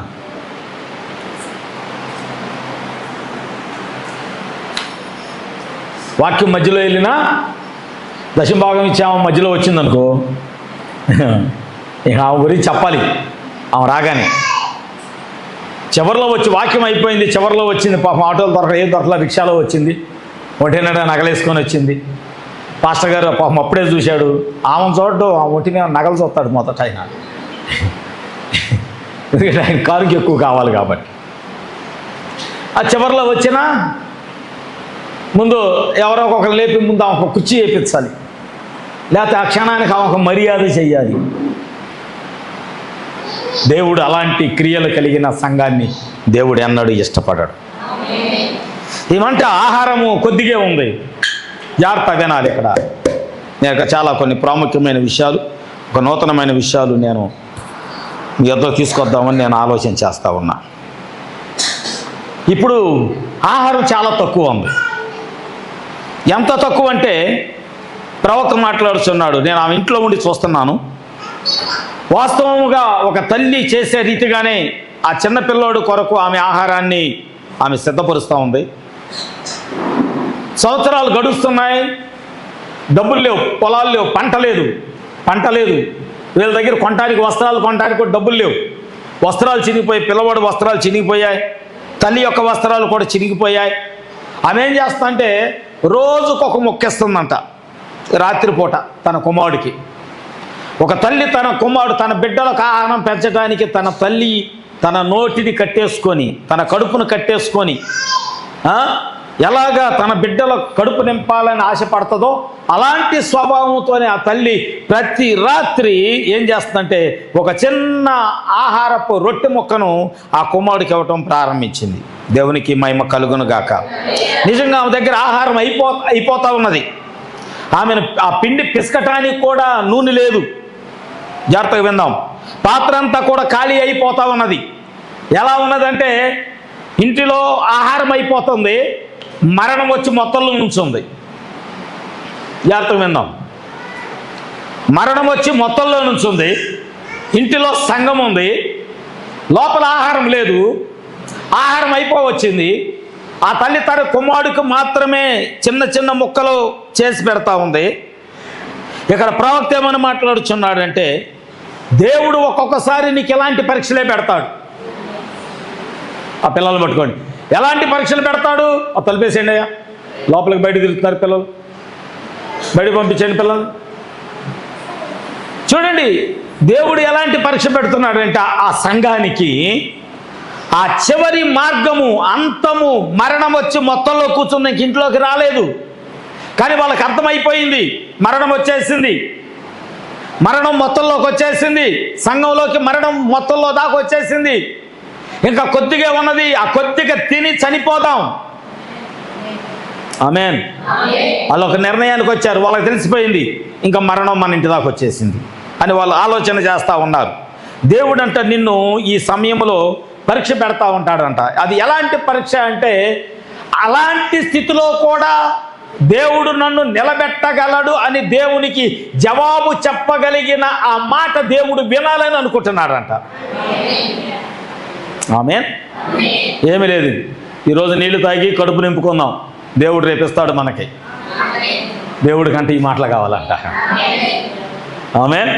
ఇవాళ ఏమీ లేదు, తినటానికి ఏమీ లేదు, నీళ్ళే ఉన్నాయి మనకి. అక్కడ దేవుడు సమృద్ధిగా ఇచ్చాడు కాబట్టి 3 సార్లు కాదు, అవసరమైతే రోజుకి 4-5 సార్లు తింటున్నాం. అవునా? పొద్దున్నే లెగ్గానే 7 గంటలకి సర్దిది పడిపోవాలా? అవునా? 11ంటికి మళ్ళీ ఇంకో క్యాన్ ఎక్కాలి, మధ్యాహ్నం ఒక డబరా ఎక్కాలి, మళ్ళీ 4ంటికి నిద్ర లేచి మళ్ళీ ఒక చిన్న క్యారేజ్ ఎక్కాలి. రాత్రులు పండుకునేటప్పుడు బిర్రు తిని ఇట్ట పండుకుంటే పొట్ట టుంపి ఉండాలి, ఎలికెంతలో పండుకుంటే. అట్ట తింటే కానీ ఆ కొండ ఖాళీ అవుతాం, మనం వండిన కొండ. కానీ ప్రపంచ దేశాల్లో కొన్ని స్థలాల్లోకి వెళ్ళండి, తినటానికి కూడా తిండి లేదు, తినటానికి కూడా మట్టి శుద్ధలు చేసుకొని తింటున్నారు. తెలుసా మీకు? మట్టిని అరిసెల్లాగా చేసుకొని అవి కాల్చుకొని తింటున్నారు. అలాంటి పరిస్థితులు ఉన్నాయి. కానీ దేవుడు మనకు ఆ స్థితి కలగచేయాల. దాన్ని బట్టి దేవునికి మనం వందనాలు చెల్లించాలి.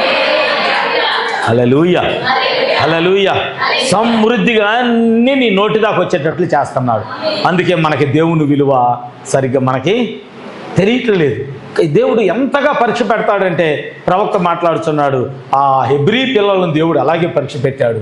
ఎలాగ పరీక్ష పెట్టాడంటే అగ్ని 7 అంతలైనా ఆ వేడి నుండి మా దేవుడు రక్షించుటకు సమర్థుడు. ఆ మాట విన్నాడంట దేవుడు. హల్లెలూయా. అబ్బా, నా బిడ్డలు ఆ లోకము చేస్తున్న ఆ చర్యకు అంటే నీ మీదకి వచ్చే హింసలు, నిందలు, శోధనలు, బలహీనతలు, కరువు, ఎలాంటి పరిస్థితులు వచ్చినా దేవుడు నీ నోట నుండి ప్రతి చర్యగా ఏం వినాలనుకుంటున్నాడంటే ఇవాళ లేకపోవచ్చు, దేవుడు రేపిస్తాడు. ఇవాళ అన్ని ఖాళీ అయిపోయినాయి, కానీ రేపు దేవుడు పూర్తిగా నింపబోతున్నాడు. ఆమేన్. ఆ మాట దేవుడు వినాలనుకుంటున్నాడంట. అప్పుడు నీ కొరకు దేవుడు నిలబడతాడు. హల్లెలూయా, హల్లెలూయా, హల్లెలూయా చెప్దామా? హల్లెలూయా. అప్పుడు దేవుడు అంట నీ స్థానంలోకి వచ్చి నిలబడతాడంట. ఆ స్థితి నుంచి దేవుడు ఏం చేస్తాడంటే నిన్ను బయటికి లాగుతాడంట. ఎలాగా? నాకు ఇంకొకరు దేవుడు జ్ఞాపకం చేశాడు. నిజంగా ఆ ఇంట్లో ఎప్పుడు వాక్యం ఉండేది. అమ్మా వింటున్నారా? నేను ఇంకా ప్రారంభంలో ఉన్న చివరిలోకి వెళ్ళలేదు. ఆ ఇంట్లో ఎప్పుడు ప్రార్థనలు ఉండేవి. ఆ ఇంట్లో ఎప్పుడు దేవుడు ఎల్లప్పుడూ కూడా వచ్చినప్పుడల్లా ఆ ఇంటిని దేవుడు దర్శిస్తూ ఉండేవాడు. కానీ ఆ ఇంట్లోకి మరణం వచ్చింది. దేవుడు పరీక్ష చూడండి. సారేపతి ఇంటిలో కరువు వచ్చింది. దేవుడు రాలా. ఎందుకంటే వాళ్ళు చెప్పాను కదా, మరణం మొత్తం దాకా వచ్చింది. వాళ్ళు ఒక నిర్ణయానికి వచ్చారు, ఈ కొద్దిగా తిని చనిపోదాం అంటే ఇప్పుడు మరణం ఎక్కడుంది? వాళ్ళ మొత్తంలోనే ఉంది. వాళ్ళకి అర్థమైపోయింది మరణం దగ్గరికి వచ్చేసింది, ఇక లేదు. ఎందుకంటే పొలాల్లో పంట లేదు, రాజ్యంలో ఆహారం లేదు, సారేపతి పట్టణంలో ఎక్కడ తినటానికి ఆహారము లేదు. ఏ ఇంట్లోకి వెళ్ళినా అరువిచ్చేవాళ్ళు లేరు. ఎందుకంటే ఎవరికాళ్ళు బ్రతకడానికి ప్రయత్నాలు చేస్తున్నారు. మరణం దగ్గరికి వచ్చింది, వాళ్ళకి అర్థమైపోయింది. అయినా దేవుడు రాలేదు. షడ్రకు మేషకు అబేద్నెగోలు 7 అంతలు అగ్ని చేసినా, అవునా, అందులో పడవేయటానికి వారిని సిద్ధపరిచినా వారిలో ధైర్యము చెడలేదు. ఇది వధువుకు ఉండాల్సింది. వధువు ధైర్యము చెడదు.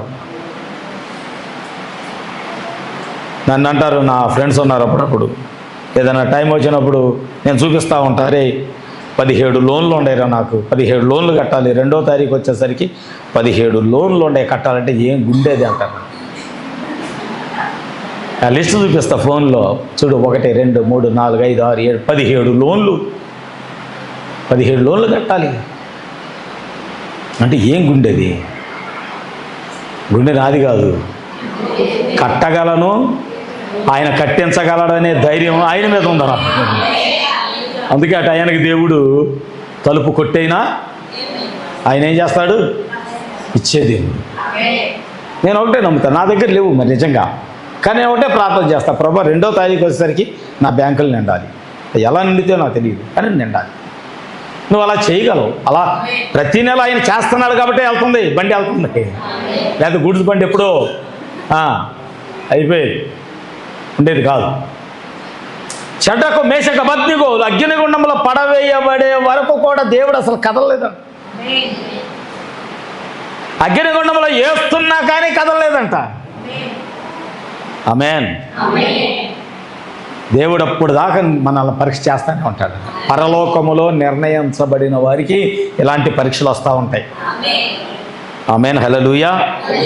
చూడండి, చనిపోయాడు, రాలేదు. 2వ రోజు అయిపోయింది, పాతేశారు, రాలేదు. 3వ రోజు అయిపోయింది, చిన్న దినమో పెద్ద దినమో ఏదో చేశారు, రాలేదు.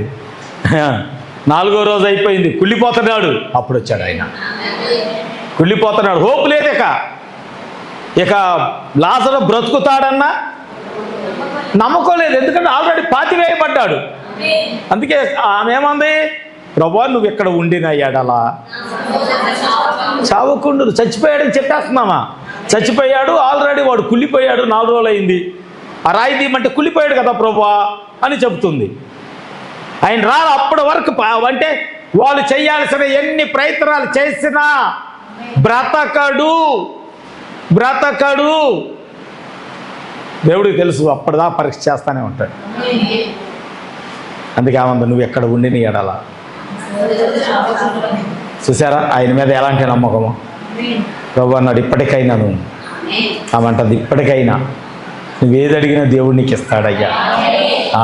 రైట్, ఇది కావాలి. కుళ్ళిపోయినా నువ్వు దేవుడిని ఏది అడిగినా ఆ కుళ్ళిన స్థితిని నువ్వు బాగు చేయగలవు. ఆమేన్. చూడండి, దేవుడు ఎప్పుడు నిన్ను మరణపు స్థితిలో దేవుడు ఉంచడు. ఆమేన్. కుళ్ళిపోయే స్థితిలో దేవుడు నిన్ను ఎప్పుడు ఆయన ఉంచడు. ఆయన ఏం చేస్తాడంటే నిన్ను ఎల్లప్పుడూ కూడా బాగు చేస్తాడు. హల్లెలూయా. నిజంగా నీకు ఏది కావాలో దేవుడు తీరుస్తాడు.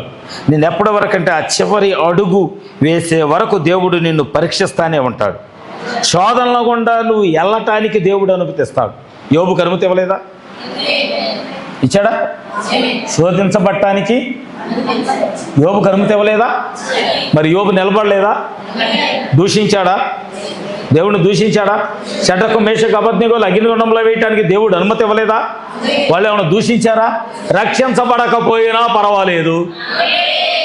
ఇది కదా వధువు ధైర్యంగా మాట్లాడాల్సిన మాట.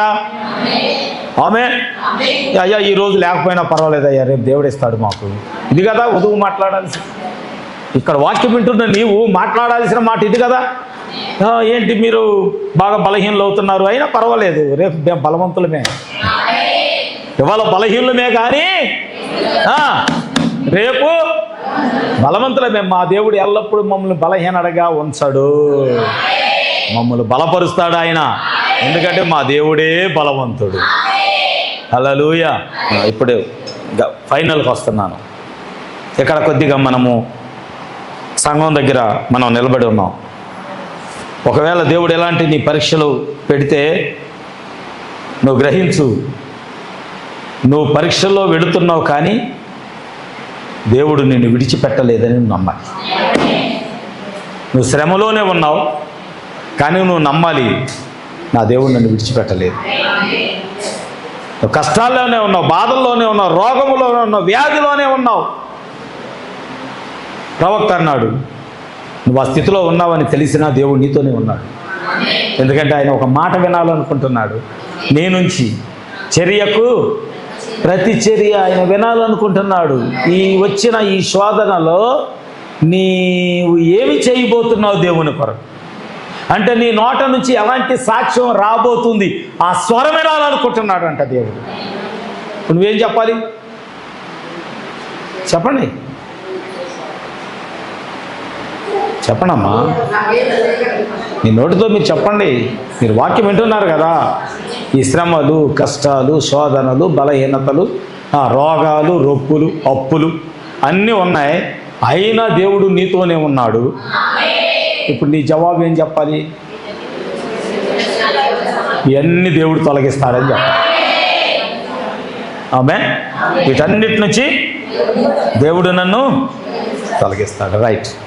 ఇప్పుడు ఇక్కడ పగల గడిచిపోతుంది, రాత్రి గడిచిపోతుంది, ఉన్నది కొద్దిగా ఆహారం. రోజు పొద్దున్నే సూర్యుడు లెగుస్తున్నాడు, ఆ సూర్యకిరణాలు గది నిండా పడతా ఉన్నాయి. పిల్లవాడు కాస్త లేటుగా లెగుస్తున్నాడు, కొద్ది శక్తిహీనుడు అవుతున్నాడు, మూలుగుచున్నాడు.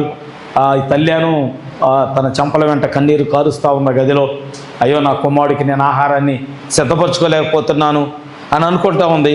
మధ్యరాత్రులు లేస్తున్నాడు పిల్లవాడు, లేచి అడుగుతున్నాడు, అమ్మా రొట్టె ముక్క ఏమైనా ఉందా అని ఆ పిల్లవాడు అడుగుతా ఉన్నాడు. మరి ఆ చినిగిపోయిన బట్టలు, ఇంకా పరిస్థితులన్నీ దిగజారిపోతున్నాయి. తల్లి యొక్క వస్త్రాలు కూడా చాలా హీనమైన పరిస్థితుల్లోకి వచ్చాయి. ఆ పిల్లవాడని అడుగుతున్నాడు, అమ్మా కడుపులో నొప్పిగా ఉంది, తినటానికి ఏమైనా ఉన్నదా అని. ఆ తల్లి ఏం చేస్తుందంటే కన్నీరు కారుస్తా ఆమె ఏం చేస్తుందంటే, సరేనయ్యా నీకు ఉదయకాల సమయంలో ఇంకా కొద్దిగా పిండి ఉంది, కొద్దిగా నూనె ఉంది, రేపు ఉదయకాల సమయంలో నేను నీకు ఒక చిన్న అప్పం చేసిస్తాను. ఆ కుమారుడు అంటున్నాడంట, అమ్మ నువ్వు కూడా ఒకటి చిన్నది చేసుకుంటావా? ఆ తల్లి ఏడుస్తా ఉందంట. అయ్యా సరే నేను కూడా. తర్వాత లేదు, మరణము తలుపు బద్దలు కొట్టుకొని ఆ సంఘాన్ని చంపడానికి సిద్ధంగా ఉంది. వాళ్ళకు కూడా అర్థమైపోయింది ఆ కొద్దిగా చేసుకొని తిని చనిపోవాలి అని. కానీ ఇక్కడ ప్రవక్త ఏమని మాట్లాడుతున్నాడో తెలుసా? ఆ కొద్దిగా పిండి ఏదైతే ఆ తొట్టెలో ఆ కొద్దిగా పిండిని చూసారా, ఆ కొద్దిగా పిండి క్రీస్తు అయి ఉన్నాడు. హల్లెలూయా, హల్లెలూయా. ఆ కొద్దిగా పిండి క్రీస్తు అయి ఉన్నాడు. ఆ ఉన్నటువంటి ఆ బుడ్డిలో ఉన్న కొద్దిగా నూనె దేవుని యొక్క ఆత్మ అయి ఉన్నది. ఆమేన్. మీకు ఇంకొక మాటలో చెప్పాలి అంటే ఆ పిండి నలగగొట్టబడిన పిండి దేవుని యొక్క వాక్యమై ఉన్నది. ఆమేన్. ఇప్పుడు వాక్యమును నూనె అభిషేకించాలి. నీకు ఆహారంగా మార్చబడాలంటే ఆత్మ శరీరాన్ని అభిషేకించాలి. ప్రవక్త ఏం చెప్పాడు ఒక వర్తమానంలో? బాప్తిసం ఇచ్చి యోహాను ఏం చేస్తున్నాడు? డ్యాన్స్ చేస్తున్నాడా? బాప్తిసం ఇచ్చి యోహాను డ్యూటీ ఏంటండి? బాప్తిసాలు ఇయటమే. ఎవరి మీద ఉంపలేక తెలిసిన విషయం కూడా చెప్పకపోతే ఎట్లాగా? బాప్తిసం అసలు ఆయన పేరులోనే ఉంది. ఆయన క్వాలిఫికేషను రాహాబు అని వేశ్య. డ్రామాలు వేసిద్దా? ఏం చేసిద్ది? వేశ్య వృత్తిలో ఉన్నది. అవునా? బాప్తిసం ఇచ్చి యోహాను బాప్తిసాలు ఇస్తాడు. ఆ మాట చెప్పమంటున్నా కదా. బైబిల్ చదవండి మీరు. కొత్త నిబంధన అంతా చెప్పాలి నాకు 4 నెలల్లో, లేక మీకు వాక్యం ఎక్కదు. ఇప్పుడు బాప్తిసం ఇచ్చి యోహాను నీళ్ళల్లో నిలబడినప్పుడు అక్కడ ఒక వాక్యం నెరవేరటం చూడగలుగుతున్నాడు. అక్కడ కట్ట మీద చాలా మంది ఉన్నారు, ఎవరికి కనబట్టలా. కానీ వాక్యము నడుచుకుంటా నడుచుకుంటా, శరీరము ధరించిన వాక్యము నడుచుకుంటా ఎక్కడికి వచ్చిందంటే బాప్తిసం ఇచ్చి యోహాను నిలబడిన యొర్దానులోకి వచ్చి నిలబడింది. ఆమేన్. ఇప్పుడు ఇది వాక్యము లేదా గోధుమ గింజ ఏమనాలి? గోధుమ. ప్రవక్త ఏమన్నాడంటే ఒకసారి ఇటు చూడండి. గోధుమ గింజలన్నీ మిల్లులో వేస్తే అన్నీ ఒకలాగే నలుగుతాయి. అవునా? అన్నీ గోధుమ పిండి మనకు వస్తుంది కదా. గోధుమలన్నీ ఒకలాగా నలిగితేనే మనకు పిండిగా వస్తుంది. అవునా? కొన్ని సగమే నలిగి, కొన్ని మొక్కలయ్యి, కొన్ని నోకలయ్యి అట్లావో. అవునా? దాని ప్రవక్త దేంతో పోల్చాడంటే దేవుని యొక్క వాక్యముతో పోల్చాడు. యేసుక్రీస్తు నిన్న నేడు యుగయుగాలు ఒకటే రీతిగా ఉన్నాడు. ప్రతి గోధుమ గింజ అలాగే నలగాలి. ప్రతి వాక్యము ఒకేలాగా ఉండాలి. ప్రతి వాక్యము దేవునిదై ఉండాలి. ప్రతి గోధుమ గింజ దేవుని యొక్క వాక్యమై ఉండాలి. హల్లెలూయా. ఇప్పుడు ఆ నలగగొట్టబడినటువంటి ఆ పిండి నూనె చేత అభిషేకించబడినట్లుగా అది నలగగొట్టబడక మునుపు గోధుమ గింజగా ఉన్నప్పుడు వాక్యము శరీరధారి అయి యోహాను యొద్దకు వచ్చినప్పుడు ఇతనిని అభిషేకించడానికి పరలోకములో నుండి చెప్పాలి ఆత్మ పావురం వలె. యోహాను సువార్త 1వ అధ్యాయము. యోహాను సువార్త గట్టి చదువమ్మా.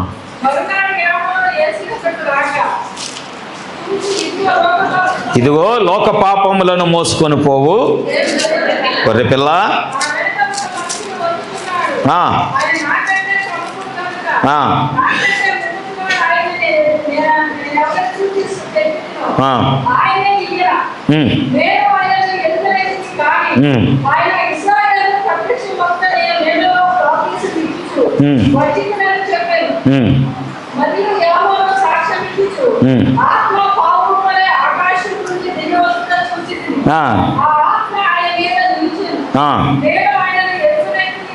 కానీ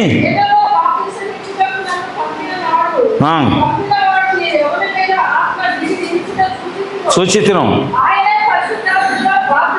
ఆయనే పరిశుద్ధాత్మలో బాప్తిసం ఇచ్చుడని నాతో చెప్పాను. నేను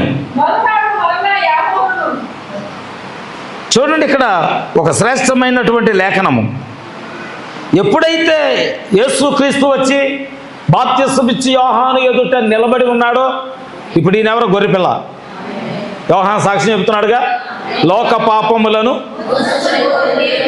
దేవుని గొర్రెపిల్ల. ఇప్పుడు ఈ గొర్రెపిల్ల మీద ఏం వాలింది చెప్పండి చెప్పండి. ఇప్పుడు మనం కూడా, నువ్వు గొర్రెపిల్లవు అయితే పరిశుద్ధాత్మ నీ మీద వాలింది. పరిశుద్ధాత్మ పావురము తోడేల మీద వాలదు, గాడిదల మీద వాలదు, త్రిత్వం మీద వాలదు. వాక్యము కాని బోధ మీద పరిశుద్ధాత్మ గొర్రె పిల్ల అయితేనే. ఎందుకని? గొర్రె పిల్లలో ఉన్న స్వభావము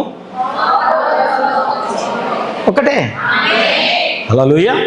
ప్రవక్త ఏమని మాట్లాడుతున్నాడు? ఈ పావురము ఈ గొర్రె పిల్లను ఎక్కడికి నడిపించిందంటే కల్వరి కొండ మీదకి నడిపించింది. ఆమేన్. ఇప్పుడు ఇక్కడ పిండి, కొద్దిగా పిండి, కొద్దిగా వాక్యము. నీలో కొద్దిగా ఉంది విశ్వాసం, లేదా కొద్దిగా తెలుసు వాక్యము. కానీ ఇప్పుడు నువ్వేం చేయాలి? ఆ వాక్యాన్ని ఆత్మతో అభిషేకించాలి. నీలో ఉన్న ఆత్మతో ఆ వాక్యాన్ని అభిషేకిస్తే, ప్రవక్త ఏమని మాట్లాడుచున్నాడో తెలుసా?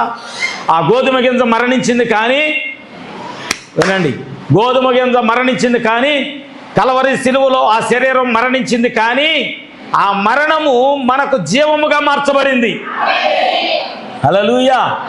మరణించింది ఆయన, మరణించవలసిన మనలోకి వచ్చి మనలో ఉన్న మరణాన్ని తొలగించి ఆయన మరణము మనకి జీవంగా మార్చాడు ఆయన. హల్లెలూయా, హల్లెలూయా. ఇప్పుడు కొట్టబడిన పిండి కొద్దిగా ఉన్నది, ఆ నూనెతో ఆమె అభిషేకిస్తుంది. Praise the lord. ఆమె ఏం చేసింది? దానిని ఒక ముద్దగా చేసింది. ఆమేన్. ఇప్పుడు ఏం చేసిందంటే, కుమారుడు చెప్తుంది, అయ్యా నేను బయటికి వెళ్ళి పొలలేరుకు వస్తాను. ఏం చేసింది ఆమె? వెళ్ళి 2 పొలాలు ఏరుకొచ్చుకున్నది. ఆమేన్. ఏం చేసింది? 2 పొలాలు ఏరుకొచ్చింది. ప్రవక్త ఏం చెప్తున్నాడు? ఆ 2 పొలాలు సిలువకు సాదృశ్యమై ఉన్నది. ఇప్పుడు పిండి అభిషేకించబడి, నూనె అభిషేకించబడితే ఈ పిండిను ఆమె ఎక్కడికి ఎక్కించబోతుందంటే, మండుచున్న ఆ సిలువ మీదకి, శ్రమలనే ఆ సిలువ మీదకి ఈ ఆహారాన్ని ఎక్కించబోతుంది. ఆమేన్. పిండి నల్ల కొట్టబడింది, మరణించింది, నూనెతో అభిషేకించబడింది. కానీ ఎప్పుడైతే కలవరి సిలువ మీదకి, ఆ కట్టెల మీదకి ఈ పిండే ఎక్కించబడిందో, ఈ ముద్ద ఎక్కించబడిందో, ఆ పిడికడు పిండి నూనెతో అభిషేకించి ఆమె పిసికి తన కుమారుడు కొరకు ఇది చనిపోదామని ఆలోచనతో ఎప్పుడైతే చేసుకుంటున్నారో, వాక్యము కాలుతూ, వాక్యము నశించుచు, వాక్యము సిలువ మీదకెక్కి అది మరణించుచు మనలను బ్రతికిస్తా ఉన్నది. హల్లెలూయా, హల్లెలూయా. నిజముగా ఆ ఇంట్లోకి మరణం రావాలి. ఆమేన్. ఆ ఇంట్లోకి నిజముగా మరణము రావాలి. కానీ వచ్చిందా? వచ్చిందా? మరణం వచ్చిందా? మరణం వచ్చిందా? ఓ నిజముగా 2 పొలాలు ఏరుకోవటం. మీరు ఇంగ్లీష్ బైబిల్లో చదివితే మీకు క్లియర్గా ఉంటుంది. కేవలం 2 పొలాలు ఏరుకోవటం, కొన్ని పొలాలు కాదు. అప్పుడు ఒక ముసలాయన వస్తున్నాడు, ఒక ముసలాయన వస్తున్నాడు, ప్రవక్త వస్తున్నాడు. ఆమేన్. పరలోకంలో నిర్ణయించబడిన సంఘము కొరకు పరలోకములో నిర్ణయించబడిన ప్రవక్త వస్తున్నాడు. ఆమేన్. ఎందుకంటే దేవుడు ప్రవక్తను విడిచిపెట్టాలా, సంఘాన్ని విడిచిపెట్టలేదు. ఆయన ప్రవక్తని పోషిస్తాడు, సంఘాన్ని కూడా పోషిస్తాడు ఆయన. అందుకే నేను చెప్తున్నాను, శ్రమ వచ్చిందని దేవుని విడిచిపెట్టొద్దు, కష్టాలు వచ్చిందని దేవుని విడిచిపెట్టొద్దు, నా మీద నిందలేస్తున్నారని దేవుని విడిచిపెట్టొద్దు. ఒకవేళ నువ్వు అలాంటి నిర్ణయంతో ఉన్నావంటే నువ్వు పరలోకంలో నువ్వు నిర్ణయించబడిన వ్యక్తివి కానే. నీ పరీక్ష అది. దేవుడు ఆ చివరి అడుగు వరకు నిన్ను పరీక్ష చేస్తూనే ఉంటాడు. మనం చివరి అడుగేసేదా ఏడుంటాం సంఘంలో? చివరి అడుగు వేసేదా ఉంటామా? నన్ను ఎట్టన్నారు, నన్ను అట్టన్నారు, నా మీద ఇచ్చేశారు నింద, నా మీద అట్టేశారు నింద, నన్ను ఎట్ట అంటున్నారు, నన్ను అట్టన్నారు. అరే చివరి అడుగు దాకా ఆగరా బాబు. నువ్వు దేవుడు నీతో ఎలా నిలబడ్డాడో తెలిసింది నీకు.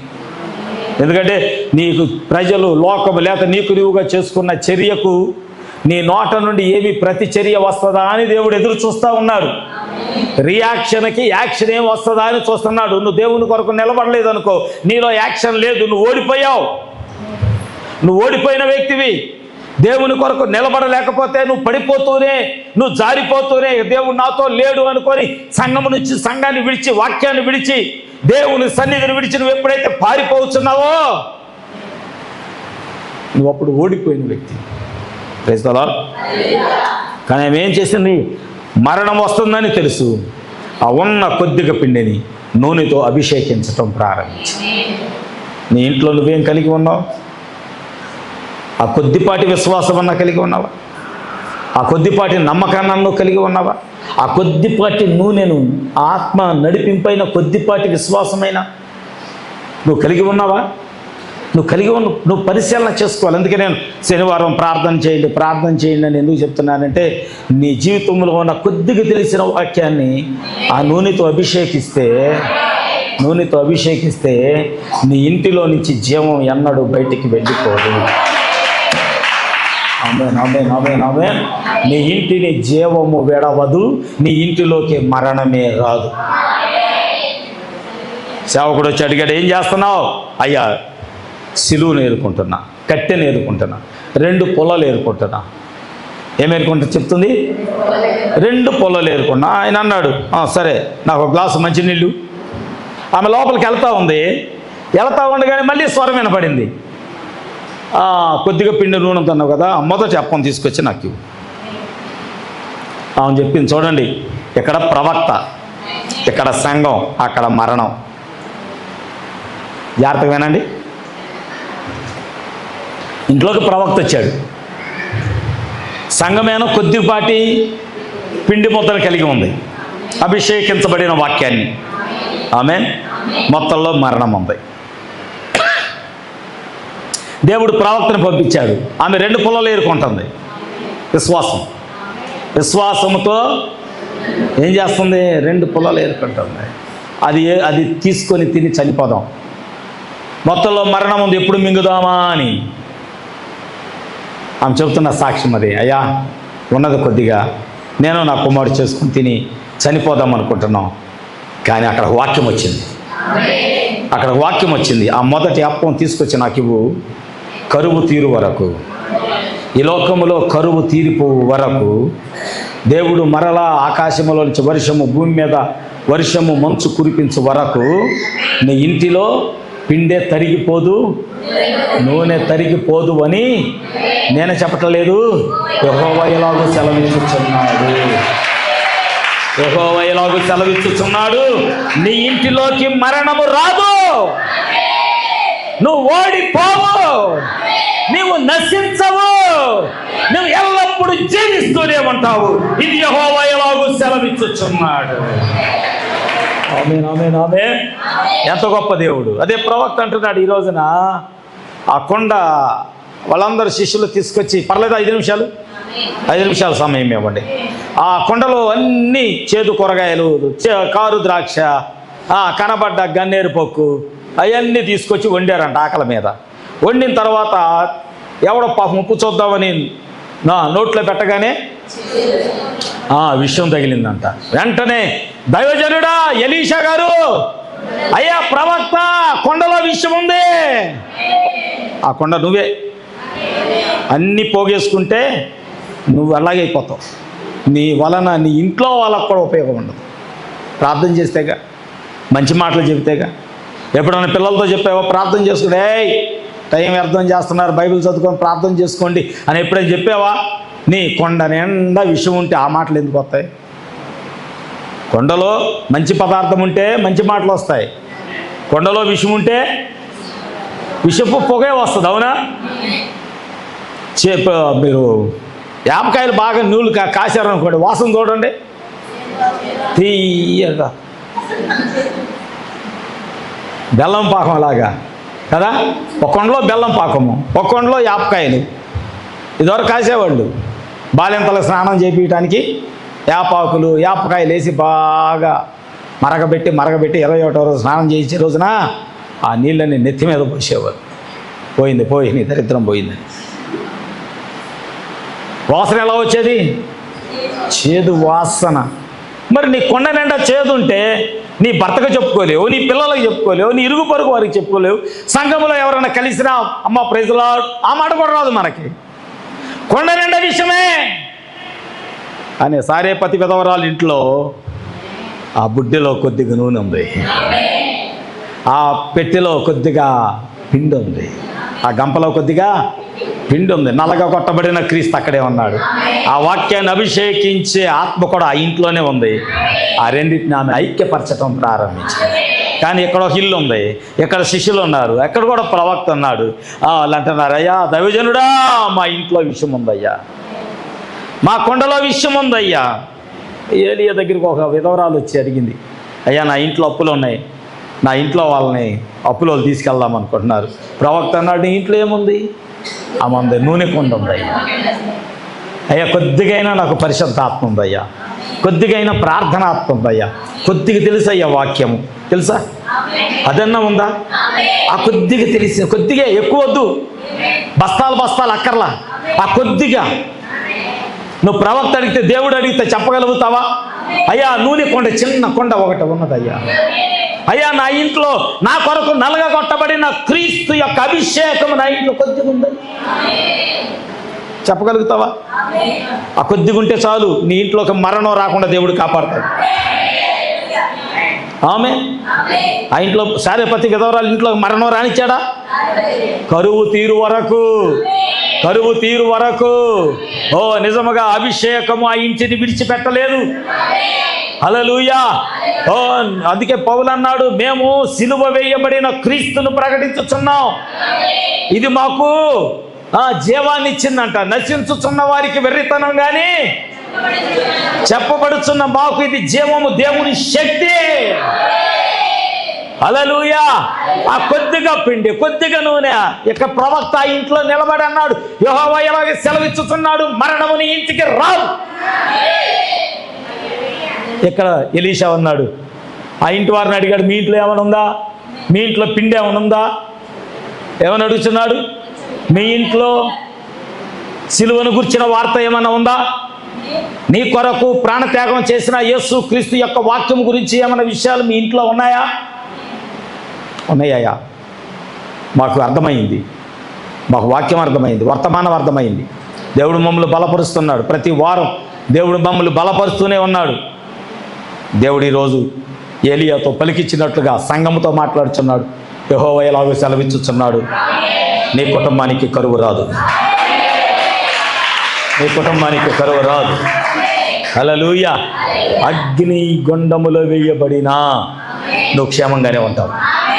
యెహోవా ఎలాగో సెలవిచ్చుచున్నాడు, నీ కుటుంబం క్షేమంగానే ఉంటుంది. సింహాల బోనులో పడవేసినా నీకు హాని కలగదు.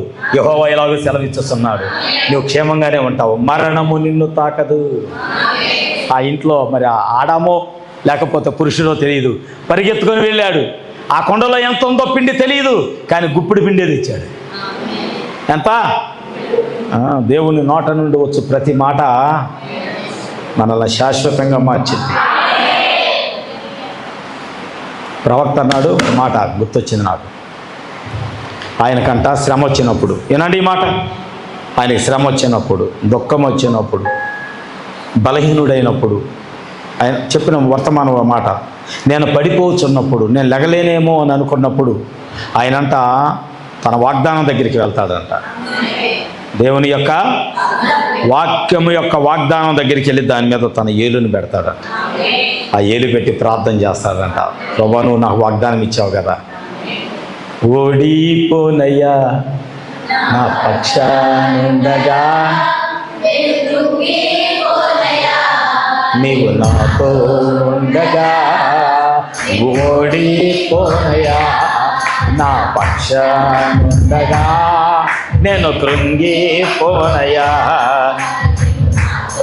ఉండగా, నేను ఎచ్చిన వెంటనే, నేను ఏడ్చిన చోటనే, నే పడిన చోటనే ప్రభు కొరకై నిలచెదా, నే పడిన చోటనే ప్రభు కొరకై నిలచెదా, నేను ఓడిపోనయ్యా నా పక్షాన